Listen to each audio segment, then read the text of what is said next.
Mga kaidol, maayong udto mga kaidol.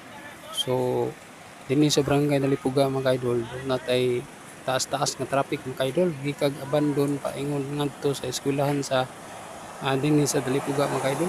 So, kanang abandon mga kaidol muna ang sitio dinhi sa barangay Dalipuga. So, dunay aksidente nga nahitabo diha mga kaidol.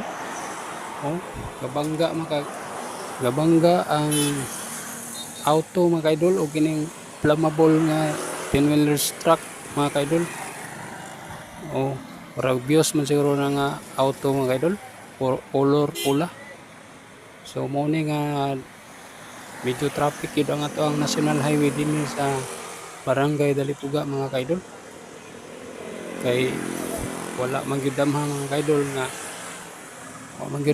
kaidol nga mahitabo ng panagbangga mga kaidol no.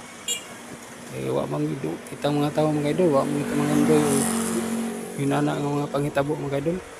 Muna kita mga kaidol nga mga driver nato diha hinahinay lang kita sa pag drive mga kaidol.